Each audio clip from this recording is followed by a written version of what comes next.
There are many myths as to what causes autism, but I'm just going to go over the most popular ones.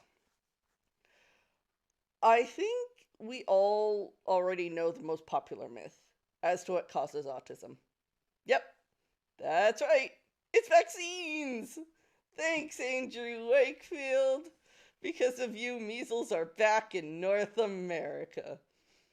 His original study said that the MMR vaccine, or the measles, mumps, and rubella vaccine, was causing autism. His study has since been debunked, discredited, and his license revoked. And yet, people still choose to believe that he was right. Some even point to him losing his license as proof that he was right and that Big Pharma or something is just trying to hide the truth. I just really don't understand some people.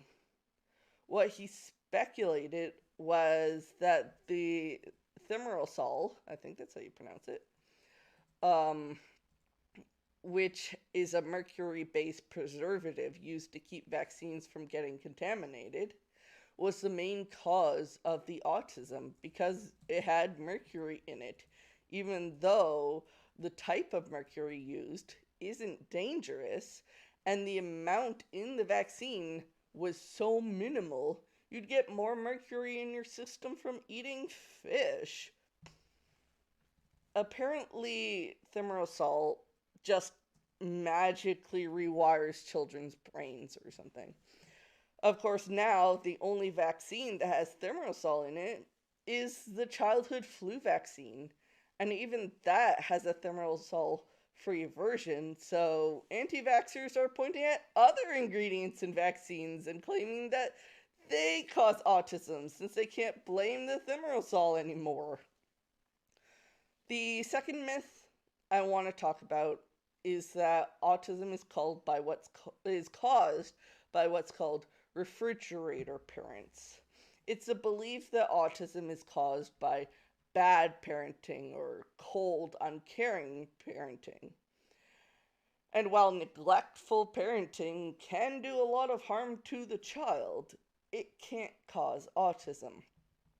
Even though this was debunked way back in the 1960s, some people still believe it. It was started by one of the first people to start researching autism in the 1940s, Leo Kanner. He suggested that autism might be caused by a lack of maternal warmth. Kanner stated that he often noted that parents of autistic children weren't as affectionate towards their children as parents of neurotypical children were towards their children. In actuality, the parents were either autistic themselves and simply showing affection differently, or their child didn't like certain forms of affection, like hugs or kisses, so the parents wouldn't do them. Eventually, Kanner did renounce his belief that parenting caused autism during a speech in 1969. However, that apparently wasn't enough for some people. There are still those who see an autistic child having a meltdown in public, which happens, and immediately blame the parents because somehow they're bad parents and that that caused the child's autism. And seriously, what does it tell you of early autism research that this myth was started by one of the first people to research autism? The final myth about what causes autism that I'm going to discuss is diet. Whether it be gluten or lactose or GMOs or just lack of nutrition, there are plenty of parents who subject their poor child to any diet they think will somehow make them less autistic.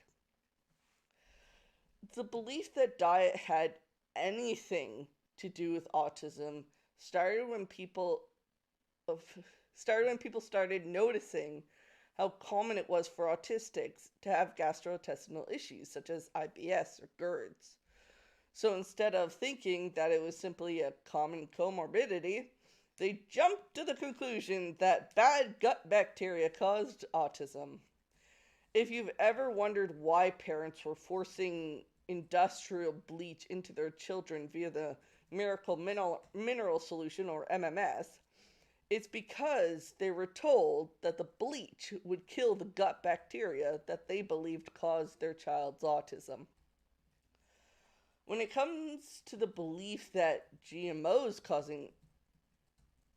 cause autism, you need to look no further than the anti-GMO movement.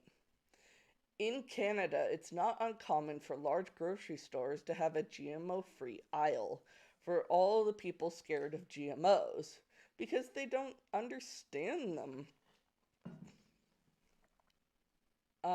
They think that they're dangerous because they think it involves splicing food with weird and bizarre DNA, when in reality, GMOs have existed for thousands of years through cross and selective breeding.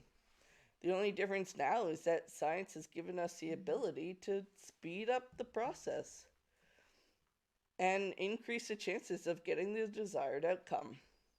This isn't something like vegetables with the DNA of pigs spliced into them.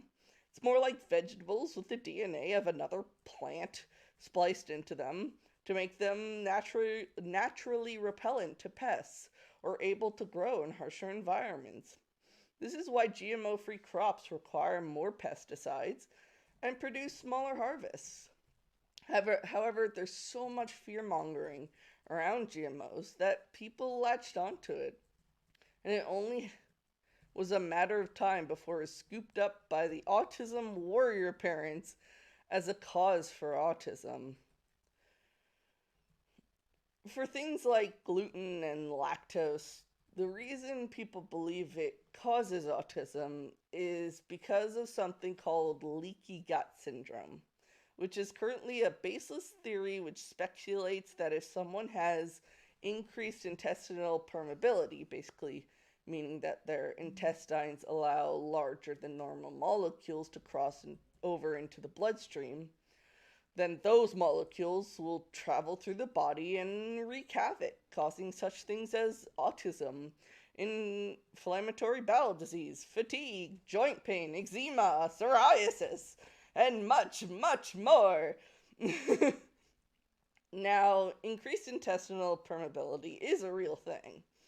It's a common symptom for people who have such diseases as Crohn's and celiac. However, it isn't the cause of anything, including autism. But that doesn't stop parents from putting their kids on all the newest fad diets.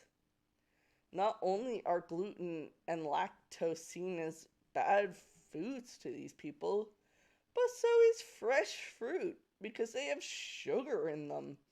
Apparently, they never learned the difference between healthy and unhealthy sugars. It doesn't help that leaky gut syndrome is pushed by not only the natural health communities and alternative medicine doctors, but also famous TV personalities like Dr. Oz, someone who has also pushed the myths about vaccines and GMOs causing autism. It's so hard to convince people that their child's autism isn't caused by this, that, or the other thing, when they're being told the opposite by people with doctor in front of their name.